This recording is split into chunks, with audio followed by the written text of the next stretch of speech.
नमस्कार, रीवा 24 न्यूज में आपका स्वागत। मैं हूं रीति। आइए देखते हैं क्या है आज की प्रमुख खबरें। मेडिकल कॉलेज मनाएगा 17 दिसंबर से golden jubilee year. Super speciality hospital के डॉक्टर ने किया नसों में धसी हड्डियों को अलग। ट्यूशन जा रहा 12 वर्षीय मासूम ट्रैक्टर की चपेट में, मौके पर ही मौत। और रीवा जिला हुआ फिर शर्मसार। सिमरिया थाना क्षेत्र से नाबालिग के साथ दुष्कर्म का मामला आया सामने। इन खबरों को आगे हम विस्तार से देखेंगे। ट्यूशन जा रहा 12 वर्षीय मासूम ट्रैक्टर की चपेट में आ गया, जिससे उसकी घटनास्थल पर ही मौत हो गई। वहीं ट्रैक्टर ड्राइवर फरार हो गया है। मामला रीवा जिले के गोविंदगढ़ थाना क्षेत्र के ग्राम टीकर का है, जहां टीकर धान खरीदी केंद्र में धान से लोड ट्रैक्टर का चालक लालू पटेल लापरवाही पूर्वक ट्रैक्टर चलाते हुए टीकर खरीदी केंद्र की ओर जा रहा था। जैसे ही टीकर के समीप पहुंचा, तभी साइकिल से कोचिंग पढ़ने जा रहे 12 वर्षीय अंबुज यादव को अपने ट्रैक्टर के पहिए से कुचल दिया, जहां छात्र की मौके पर ही मौत हो गई। बताया जा रहा है कि छात्र अपने भाई के साथ कोचिंग में जा रहा था। जैसे ही कोचिंग से महज 100 मीटर की दूरी पर था, तभी पीछे से आ रहे बेलगाम ट्रैक्टर ने छात्र को कुचलते हुए निकल गया और ट्रैक्टर को सड़क पर छोड़कर चालक लालू पटेल निवासी पटहट मौके से फरार हो गया। टीकर का ही एक बच्चा अनुज यादव 12 वर्ष का अपने साथी के साथ जो है ट्यूशन के लिए जा रहा था। उसी समय ट्रैक्टर ड्राइवर जो था उससे एक्सीडेंट हो गया, जहां घटना स्थल पर अनुज की दुखद मृत्यु हो गई। इस बात को लेकर के स्थानीय लोग आक्रोशित हो गए और उन्होंने चक्का जाम का प्रयास किया। उनकी मांग थी कि जो ड्राइवर है उसको तुरंत पकड़ा जाए और सख्त कार्रवाई की जाए। मौके पर ड्राइवर एक्सीडेंट करने के बाद भाग गया था। पुलिस टीम जो है उसको पकड़ने के लिए रवाना है और मौके से जो ट्रैक्टर टाली है वो जब्त किया गया है। वहाँ के लोगों को समझाइश देने पर लाश को पीएम के लिए भेज दिया गया है। स्थिति अभी सामान्य है। एक्सीडेंट का केस है और क्या बोलते हैं, वो मेरे चाचा का लड़का है, राजीव यादव उसके पापा का नाम है। और ये कोचिंग जा रहा था। सुबह 5:30-6 के लगभग घटना हुई है। ये कोई लालू पटेल नामक व्यक्ति है, यहीं टीकर पटपराहा टोला का है, जिसका ये ट्रैक्टर है। और उसका ड्राइवर जो है उसका नाम है बिहारी पटेल है। तो ये जो लालू पटेल है जिसका ये ट्रैक्टर है, वो भी नंबर 1 का शराबी है, माहौली है, गांजा हो जाए। ये लोग जो है तो 24 घंटे जो है तो नशे में धुत रहते हैं और ये जो है तो नशा करते हुए और नशा करके जो है तो गाड़ी चलाते हैं। बताइए, आए दिन इसके पहले भी जो है तो कई FIR भी इसके नाम हो चुके हैं लालू पटेल के नाम। और जो है तो ये जो है तो एक प्रकार से कहा जाए तो असामाजिक तत्व के लोग हैं। ठीक है, आए दिन ये घटना को अंजाम देते रहते हैं और जो है तो कार्यवाही कुछ नहीं होती। मैं आपसे बता दूं कि ये जो घटना है तो ये सुबह 5:30 या 6 के लगभग हुई है ये घटना। ठीक है, और उसके बाद जो है तो 100 नंबर का 1.5-2 घंटे बाद जो है तो एक सिपाही आता है जिसका नाम है राहुल। उससे अगर कहा जाता है कि आपकी टीम क्या कर रही है, अभी तक बताइए कि आई नहीं है टीम, कोई कार्यवाही बढ़ नहीं रही है, तो उसका क्या कहना है कि आप फालतू बात कर रहे हो। बताइए, किसी के घर में ये घटना हुई है और फालतू बात उसको लग रही है। बताइए, 2 घंटे हो गए, 2 घंटे बाद ये पुलिस वगैरह आते हैं। बताइए, अभी 2 से 2.5 घंटे। और मुझे बताइए, मैं उसका भाई हूँ, चाचा का बड़े पापा का लड़का हूँ। बताइए, मैं रीवा में रहता हूँ, रीवा से टीकर आने में मुझे 10 मिनट लग गए। बताइए, गोविंदगढ़ से और 2.5 घंटे इनको लगते हैं। बताइए, इस तरह से बताइए सुरक्षा दे रहे हैं। बताइए, घटना हुई यहाँ पे। घटना भतीजे हमारे ट्यूशन आ रहे थे तो ये ट्रैक्टर वो में अरज गए, फंस गए। तो एक उस साइड बड़ा वाला गया अंबुज, अनुज अंदर चला गया। अच्छा, ये ट्रैक्टर किसका है? ये लालू प्रसाद पटेल। ड्राइवर भी वही थे? वही ड्राइवर थे। अच्छा, तो ड्राइवर कहाँ गए फिर? ड्राइवर भाग गए। पुलिस प्रशासन द्वारा कोई अभी तो कोई कार्रवाई नहीं हुई। आगे की प्रक्रिया भी थोड़ा इंतजार है। किसका इंतजार है? TI साहब का। हाँ, अभी तक TI साहब नहीं आए? अभी नहीं आए। ये घटना कितने बजे की है? ये 6 बजे हो गई। 6 बजे की घटना है और अभी 8 साढ़े 8 बज रहे हैं। अभी तक पुलिस प्रशासन द्वारा कोई कार्रवाई नहीं हुई है। मेडिकल कॉलेज रीवा में 17 दिसंबर से गोल्डन जुबली ईयर का आयोजन किया जाएगा। मेडिकल कॉलेज रीवा को बने हुए 50 साल पूरे हो चुके हैं। सन 1963 में इसकी स्थापना हुई थी और सन 1971 में पहला बैच पढ़कर बाहर निकला था। तब से लेकर अब तक मेडिकल कॉलेज में हजारों छात्रों ने शिक्षा प्राप्त की और आज देश भर में अपनी सेवाएं दे रहे हैं। जुबली ईयर 2021 में मनाया जाना था, लेकिन कोविड-19 की वजह से ये संभव नहीं हो सका। बहरहाल अब 17 दिसंबर से गोल्डन जुबली ईयर मनाया जा रहा है, जिसमें देश भर से आए अनुभवी डॉक्टर अपने अनुभव शेयर करेंगे और मरीजों की सुविधाओं में इजाफा होगा। इसका नाम हम लोगों ने गोल्डन जुबली उत्सव रखा है और हमारे डिपार्टमेंट मेडिसिन को प्रारंभ में 50 साल पूरे हो गए हैं। उसी उपलक्ष्य में हम लोग इसका आयोजन कर रहे हैं। जैसे कि आपको विदित है कि हमारा जो मेडिकल कॉलेज है 1963 में इसका उद्घाटन हुआ था और 2013 में मेडिकल कॉलेज का गोल्डन जुबली सेलिब्रेशन किया गया था। इसी तरह से इस विभाग में जो प्रथम हमारे पोस्ट ग्रेजुएट स्टूडेंट्स पास हुए थे वो 71 में पास हुए थे। तो इस तरह से हम लोगों ने 2021 में गोल्डन जुबली सेलिब्रेशन का आयोजन करने की प्लान किया था, परंतु कोविड की वजह से इस वर्ष हम लोग इसको आयोजित कर रहे हैं। तो जो लास्ट 50 ईयर में जो हमारे यहाँ के पोस्ट ग्रेजुएट स्टूडेंट है वो अधिक से अधिक संख्या में यहाँ आ रहे हैं। अभी तक के तकरीबन 126 लोगों ने अपने सहमति दी है जो बाहर से यहाँ पधार रहेंगे और दिनांक 16 को हमारे विभाग में एक इंटरएक्टिव सेशन हमारे जो रिटायर्ड प्रोफेसर इनके जिन साहब उनके द्वारा एक उद्बोधन रहेगा एवं जाने माने व्यंगकार पद्मश्री डॉक्टर ज्ञान चतुर्वेदी जो यहाँ के ही एल्यूमिनी हैं, इस मेडिकल कॉलेज से ही उन्होंने एमडी मेडिसिन पास की है, वो भी रीवा कल पधार रहे हैं जो कि 16 तारीख को। तो विभाग में हम लोगों ने एक कंटिन्यूशन में मेडिकल एजुकेशन का प्रोग्राम आयोजित किया, जिसमें विभिन्न विभागों के हमारे हेड ऑफ द डिपार्टमेंट हमारे पीजी और शहर के जितने भी हमारे जाने माने फिजिशियन हैं उनको हमने आमंत्रित किया है।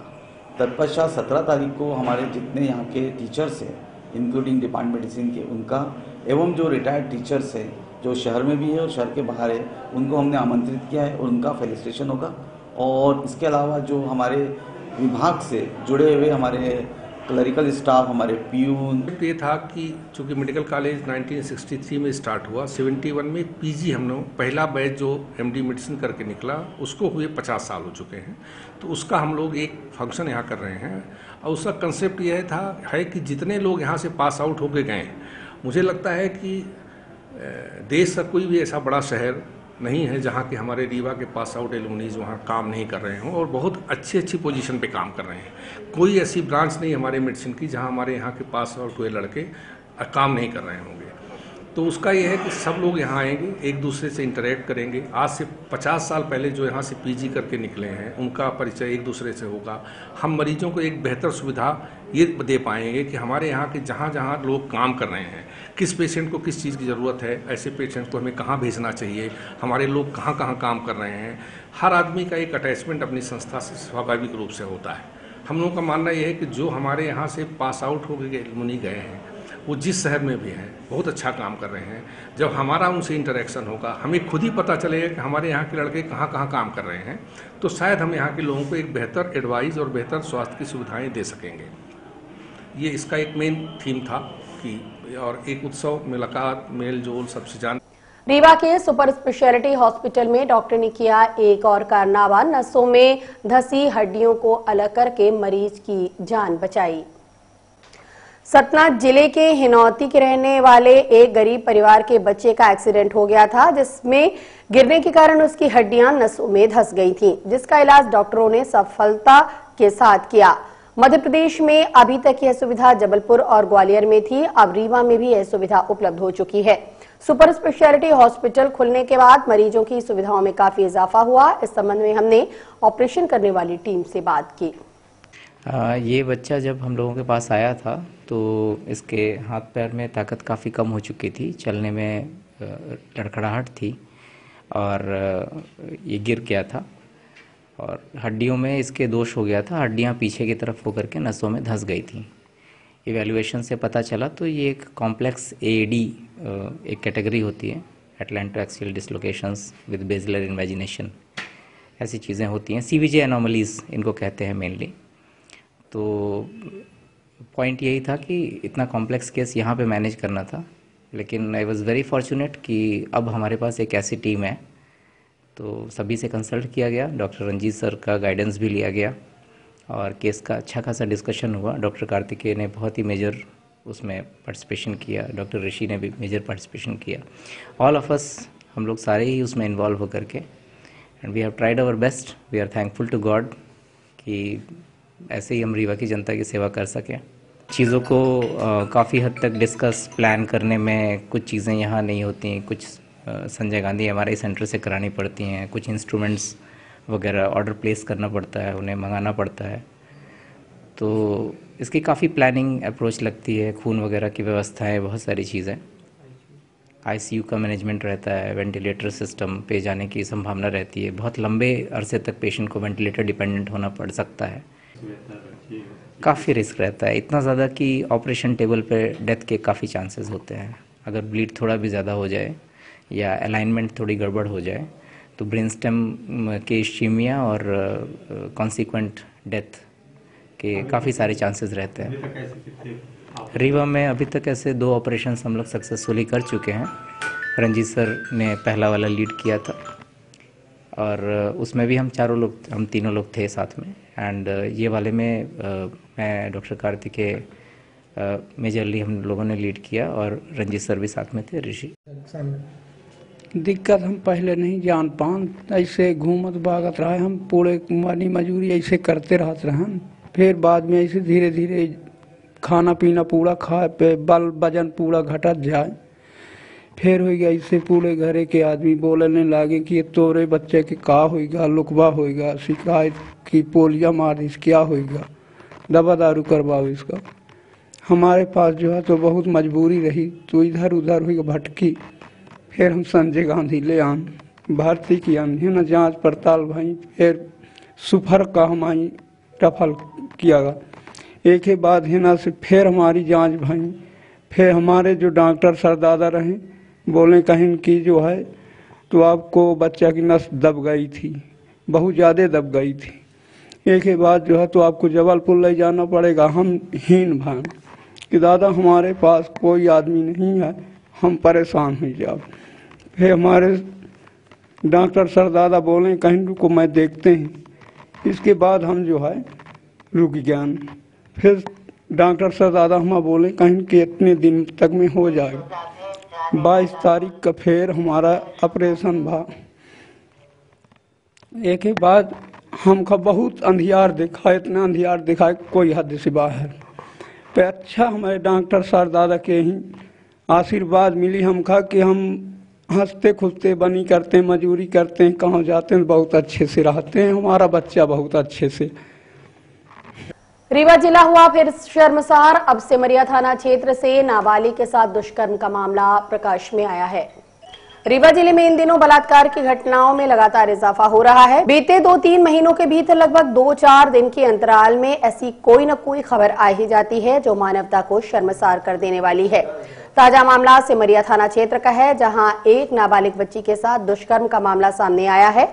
एडिशनल एसपी सोनकर ने बताया कि दोनों एक ही गांव के थे। किशोरी शौच के लिए बाहर गई हुई थी। आरोपी ने मौके का फायदा उठाकर उसके साथ दुष्कर्म किया। आरोपी को गिरफ्तार कर लिया गया है। दोनों ही गरीब परिवार के बताए जा रहे हैं। वहीं लड़की को इलाज के लिए संजय गांधी अस्पताल में भर्ती कराया गया, जहां पर उसकी हालत स्थिर बनी हुई है। आरोपी को गिरफ्तार कर न्यायालय में पेश कर दिया गया। एक बच्ची 16 वर्ष की अपने घर के पीछे खेतों में मैदान के लिए गई थी। उसी गांव का एक आरोपी ने मौके का फ़ायदा उठा करके उसके साथ दुष्कर्म किया। बच्ची ने अपने परिजन को बताया। परिजन ने जो है थाने में सूचना दी। तत्काल पुलिस ने उसके घर दबिश दी और दबिश दे करके उसको पकड़ लिया गया। पुलिस ने अभिरक्षा में उससे पूछताछ की गई है और बच्ची को, सिमरिया थाना क्षेत्र की घटना थी, बच्ची को थाना प्रभारी ने वहाँ महिला डॉक्टर से उपचार के लिए और उसकी विधिवत जांच के लिए SGMH लाया गया। एहतियातन उसे जो है वहाँ भर्ती कराया गया है। आज जो विशेषज्ञ से जांच होने के बाद, गायनिक विशेषज्ञ को देखने के बाद उपचार के उपरांत उनको मुक्त किया जाएगा। इसमें आरोपी के विरुद्ध 376 भारतीय दंड विधान, एट्रोसिटी एवं पास्को एक्ट के तहत अपराध का पंजीयन किया गया है। विवेचना की जा रही है और अपराधी के विरुद्ध सख्त से सख्त कार्रवाई की जाएगी। आरोपी गिरफ्तार हो गया था? आरोपी गिरफ्तार? हाँ, आरोपी को पुलिस ने अभिरक्षा में ले लिया है। उसकी विधिवत उससे जो है जो जब्तियाँ और विवेचना के दौरान जो कार्रवाई की जाती है वो जारी है। आज उसको न्यायालय में पेश किया जाएगा। सर वो बालिक है कि नाबालिग? आरोपी बालिक है, बच्ची नाबालिग है। उसके संबंध में जो है जानकारी एकत्र की जा रही है। दोनों ही वर्ग जो है मजदूरी करते हैं। रीवा जिले में अवैध खनिज निकालकर धरती का सीना खोखला किया जा रहा है। इस खनिज पदार्थ को कई अवैध क्रशर संचालकों के द्वारा उपयोग किया जा रहा है। वहीं क्रशर संचालकों के द्वारा पर्यावरण को भी नुकसान पहुंचाया जा रहा है। रीवा जिले का बनकुइया क्षेत्र क्रशर संचालकों के लिए सबसे पसंदीदा क्षेत्र है, क्योंकि यहां बेला और जेपी सीमेंट फैक्ट्री की खदानों से चोरी का पत्थर भी सहजता से उपलब्ध हो जाता है। लगातार क्षेत्र से शिकायतें मिल रही थी कि क्रशर संचालकों के द्वारा मानकों का पालन नहीं किया जा रहा, जिसके चलते प्रदूषण हो रहा। शिकायत मिलने पर एसडीएम अनुराग त्रिपाठी, खनिज अधिकारी यत्नेश दीक्षित और प्रदूषण नियंत्रण बोर्ड के अधिकारियों की एक संयुक्त टीम बनकुइया पहुंचकर मौका मुआयना किया, जहां कई क्रशर नियम की धज्जियां उड़ाते मिले, जिन्हें संयुक्त अमले के द्वारा समझाइश दी गई। वहीं कई को नोटिस जारी किया गया। पूरे भ्रमण को लेकर एसडीएम अनुराग त्रिपाठी ने बताया कि अगर संचालकों के द्वारा मानकों का पालन नहीं किया जाता तो उनके खिलाफ सख्त कार्यवाही की जाएगी। सर, ये क्रशरों का निरीक्षण किया गया, क्या शिकायत थी, क्या क्या मामला हुए? कल ये कुछ बनकुइया क्षेत्र में जो हमारा राजस्व निरीक्षक वृत्त है, वहां पर ये शिकायतें मिल रही थी कि वहां जो क्रशर चल रहे हैं उससे बहुत ज्यादा डस्ट उड़ती है और आसपास प्रदूषण हो रहा है। तो हम लोगों ने खनिज अधिकारी के साथ में, राजस्व विभाग के अधिकारियों के साथ में और प्रदूषण नियंत्रण के अधिकारियों के साथ में हमने संयुक्त भ्रमण किया और वहां पर जिन क्रशर्स में प्रदूषण और धूल की जो गुबार उड़ रहे हैं उनको रोकने के लिए यदि प्रबंधन नहीं किया जा रहा है तो उसका निरीक्षण के दौरान पाया कि 2-3 ऐसे क्रशर थे जहां पर ये जो एहतियातन शर्तें होती हैं क्रशर संचालन करने की, उनका पालन नहीं किया जा रहा था। तो उनको नोटिस भी जारी किया और उनको इंस्ट्रक्ट भी किया है कि यदि ये ऐसी स्थिति पाई जाती है तो फिर आगे चल के उनके क्रशर्स पे कार्रवाई होगी। शासन प्रशासन के तमाम निर्देशों के बाद भी रीवा जिले के किसानों की समस्याएं रुकने का नाम नहीं ले रही। ताजा मामला दादर धान खरीदी केंद्र का है, जहां किसान अपनी धान की बिक्री को लेकर परेशान हैं। धान की पैदावार के बाद अब किसानों को धान बेचने में बड़ी समस्या आ रही है, क्योंकि धान खरीदी केंद्रों में मूलभूत सुविधाएं तो पहले से ही नदारद हैं, यानी ना तो पानी पीने के लिए है, ना रुकने के लिए व्यवस्था और ना ही कोई अन्य समस्त सुविधाएं। वहीं धान के रेट को लेकर भी कशमकश बनी हुई है। जो निर्धारित रेट है उससे कम में धान लिया जा रहा। कई किसानों ने तो यह भी बताया कि धान तौलाई में भी मनमाने रूप से पैसा लिया जा रहा है। किसानों का कहना है कि 4 दिन तक गाड़ी खड़ी रहती है और उसका रजिस्ट्रेशन खत्म हो जाता है। ऐसे में धान की बिक्री नहीं हो पा रही। इस संबंध में संबंधित अधिकारियों से बात की गई तो अधिकारियों का हमेशा की तरह एक ही जवाब कि इस बारे में जानकारी नहीं है, जबकि जानकारी सब होती है। हमने मौके पर मौजूद परेशान किसानों और संबंधित अधिकारियों से बात की। ये पड़े थे कल लेबर के चलते, ये परेशानी थी। पानी जो है तो वो भी गंदा पानी है, अच्छा पानी नहीं है। यही समस्या है अपन लोगों को। कब की बिक्री है आपकी? कल की थी। कल की थी? हाँ, तो आज बिक रही है। हाँ जी। कल रात यहाँ ठंड में? हाँ, ठंड में यहाँ रहे थे, भोजन मंगवाए। कोई व्यवस्था नहीं है? हाँ, कोई व्यवस्था नहीं है। और कोई दिक्कत और कोई दिक्कत नहीं। हालांकि व्यवस्था की गई, कोई डिमांड तो नहीं पैसे ऐसे कि हो गया थोड़ा मोड़ा, क्या थोड़ा था? अरे हो गया कहीं कुछ ले लेते हो गए कि जो तौलाई लगती है सर 15 रुपए, तौलाई लगती है और होते नहीं। 15 रुपए तौलाई 15 रुपए कुंटल लगती है यहाँ, 15 रुपए कुंटल लगती तौलाई यहाँ पे किसान से जी लिया जाता है। कितना लगना चाहिए? मेरे को नहीं पता सर, मैं यहाँ जबरदस्ती 15 रुपए लेते हैं। 5 रुपए की जानकारी आपको नहीं है? नहीं है मेरे को, यहाँ 15 रुपए वसूला जाता है, वसूला गया है 15 रुपए जी। अच्छा, आप अपनी लगाइए। ये बताइए क्या दिक्कत है आपको? सर हम कल से धान ले आए हैं, कल की बुकिंग थी, आज बल्कि डेट खत्म हो गई है, वो अभी तौल नहीं हो पाई है, बल्कि टाली वहाँ पर आई तो वो टाली गिर पलट गई, पूरी बोरी फट गई। कोई क्षतिग्रस्त नहीं हुआ? क्षतिग्रस्त कोई नहीं हुआ, बल्कि माल का नुकसान हुआ। ये बताइए आप लोगों से कितना पैसा लिया जाता है तौलाई के नाम पर? पैसा वही 15 रुपए कुंटल लेते हैं प्रति। और कितना रुपए लगता है? नहीं जानकारी। 5 रुपए मैक्सिमम? जी जी। और किसका पैसा लेते हैं? पैसा वही जो धान में मान धान लीजिए की गुणवत्ता के नाम पे तो नहीं लेते कि धान खराब है? नहीं, उसके लिए तो नहीं लेते हैं, थोड़ा बहुत ना कहिए कि जो जैसा थोड़ा बहुत बताइए धान आपकी पास करने के लिए कितना मांगते हैं? थोड़ा बहुत हो गया हल्का, जो मान लीजिए कि 100 200 400 जो 400 500 जो जैसी धान रहती है जिसकी 400-500 रुपए है ना? 400-500 लगता है और 15 रुपए यहाँ पे वो लगता है वो तौलाई जी। 40-600 हमारी तौल आती है, आधा किलो का 600 ग्राम तो बोरा हो जाता है।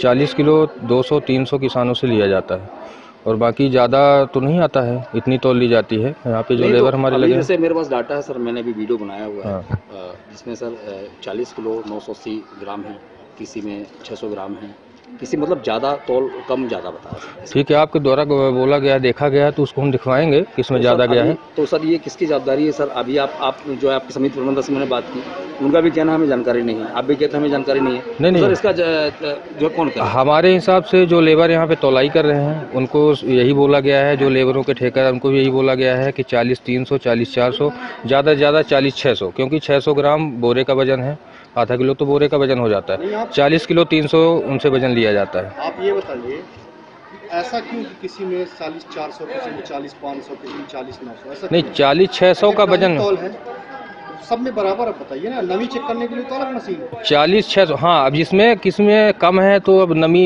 सूख गई, धान सूख जाती है तो कम हो गई होगी। आप अभी की वैसे तौल होनी चाहिए, नमी बाद में क्या हो जाती है क्या होती है वो तो अलग। जैसे अभी जो तौल हो रही है, अभी 40-600 की तौल हो रही है, अभी हम बोरे भरवा के रखवा दिए, आप उसी बोरे को कल देखेंगे तो ऑलरेडी 40-300 आ जाएगा। नमी चेक होने के बाद? हाँ, नमी चेक होने के बाद होती है कमी। धान सूखती है, धान सूखेगी तो कम होगी।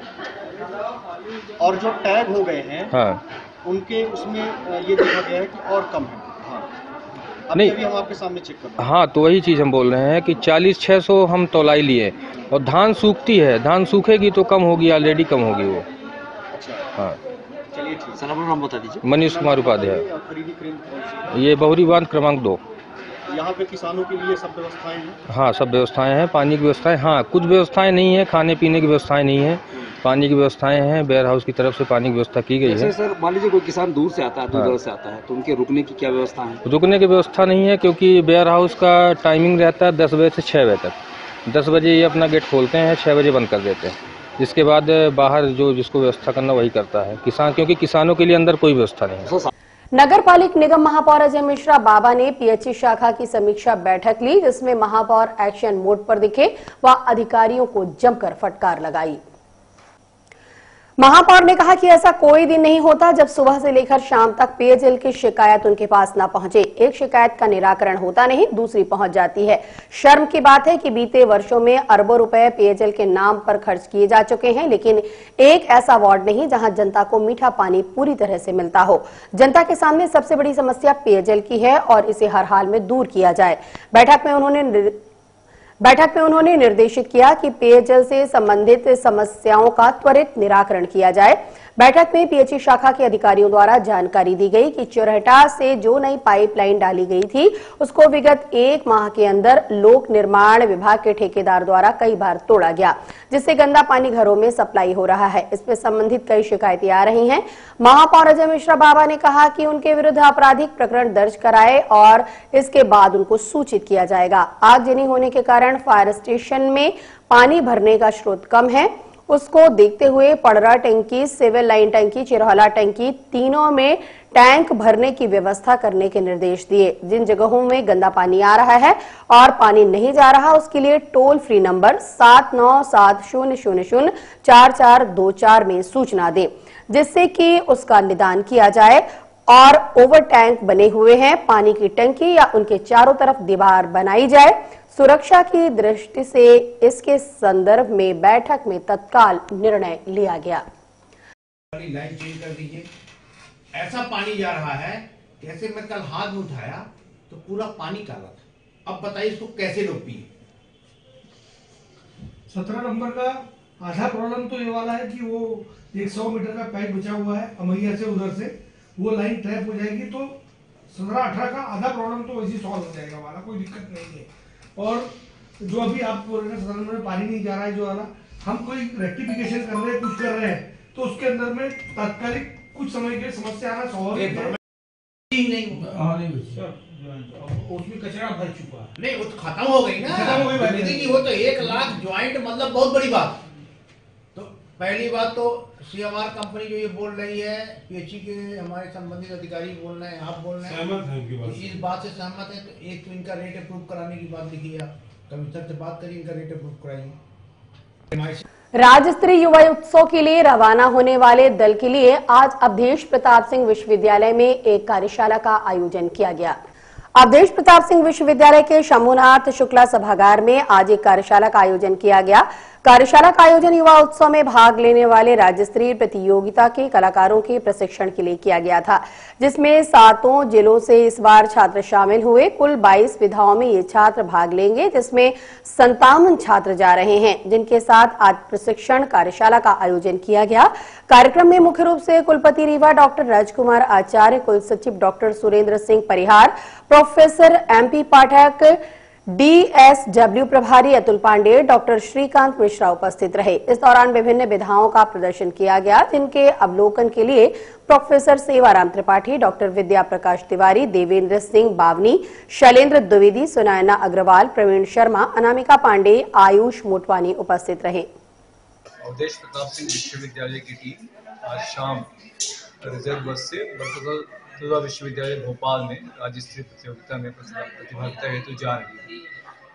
आज हम लोगों ने एक कार्यशाला का आयोजन किया है, जिसमें विभिन्न विधाओं के विशेषज्ञों को बुलाया है और जो प्रतिभागी छात्र विश्वविद्यालय स्तर पर प्रथम आए थे, जो विश्वविद्यालय का प्रतिनिधित्व करने जा रहे हैं, वो अपनी प्रस्तुतियाँ दे रहे हैं, उनको मार्गदर्शन दिया जा रहा है। उनकी प्रस्तुतियाँ भी अंतिम स्तर पे जो फिनिशिंग की जा सकती है, जो थोड़ा सा बेहतरी की जा सकती है, उसका प्रयास किया जा रहा है, ताकि विश्वविद्यालय की टीम का प्रदर्शन बहुत अच्छा रहे भोपाल में और वहाँ पहुँच करके उनको पुरस्कार मिले। इसके साथ ही विश्वविद्यालय की जो टीम आई है, उसको हमारे माननीय कुलपति जी ने संबोधित किया, उन्हें प्रेरित किया और उन्हें वहाँ पहुँच करके विश्वविद्यालय के गर्वानुरूप न सिर्फ अपनी प्रस्तुति देने के लिए बल्कि अपने आचार व्यवहार के लिए भी प्रोत्साहित किया, ताकि जहाँ पर लोग जाएँ विश्वविद्यालय का नाम रोशन करें, विश्वविद्यालय के बारे में एक अच्छा फीडबैक हो, प्रदेश स्तर पर लोग जाने कि रीवा विश्वविद्यालय के छात्र न सिर्फ अच्छी प्रतिस्पर्धा करते हैं बल्कि अच्छी तरह से अनुशासित होकर के हार या जीत स्वीकार करने के लिए हमेशा तैयार है। कुल कितनी विधाएं हैं और कितने छात्र जा रहे हैं? कुल 22 विधाएं हैं। उन 22 विधाओं में 57 लोगों की टीम होती है, 2 टीम मैनेजर होते हैं और 10 संगतकार होते हैं। एक बच्ची 2 विधाओं में है, तो इस तरह से 56 लोगों की टीम है और 2 दल प्रभारी हैं, 10 संगतकार हैं, उनकी टीम जा रही है। कितने दिन तक?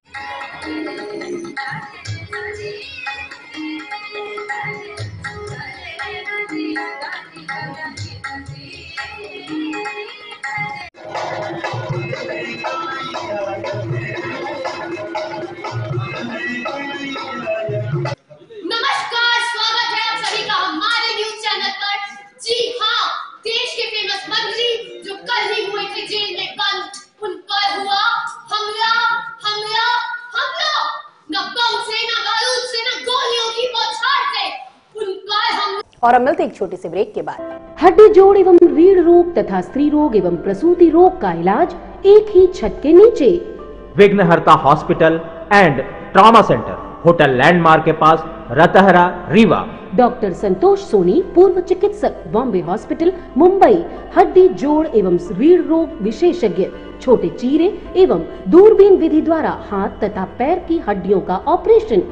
गठियाबात, जटिल एवं बिगड़े हुए फ्रैक्चर का बेहतर इलाज करते हैं डॉक्टर संतोष सोनी। विघ्नहर्ता हॉस्पिटल ट्रामा सेंटर में ही स्त्री एवं प्रसूत रोग विशेषज्ञ डॉक्टर शैलजा सोनी भी उपलब्ध हैं, जिनकी देखरेख में नॉर्मल डिलीवरी, सिजेरियन ऑपरेशन एवं बच्चेदानी से संबंधित ऑपरेशन की बेहतर सुविधा। संतानहीन दंपत्ति तत्काल संपर्क करें। विघ्नहर्ता hospital and trauma centre, hotel landmark के पास, रतहरा, रीवा। सुविधाजनक एवं सफल इलाज हेतु आज ही संपर्क करें। विघ्नहर्ता hospital and trauma centre, hotel landmark के पास, रतहरा, रीवा। मोबाइल नंबर 7828781983 अथवा 8462956774 पर।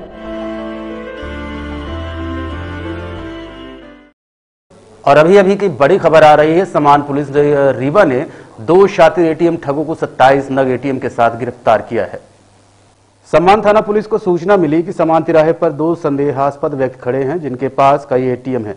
सूचना मिलने पर पुलिस ने घेराबंदी कर उन्हें पकड़ा, जिन्होंने अपना नाम दिनेश साहू और हरिओम शुक्ला बताया है। जिनकी तलाशी लेने पर दोनों की जेब से कुल 27 नग एटीएम जब्त किए गए हैं। पुलिस ने बताया कि अलग अलग बैंकों के एटीएम कार्ड से वो एटीएम बूथ में लोगों को ठगी का शिकार बनाते थे।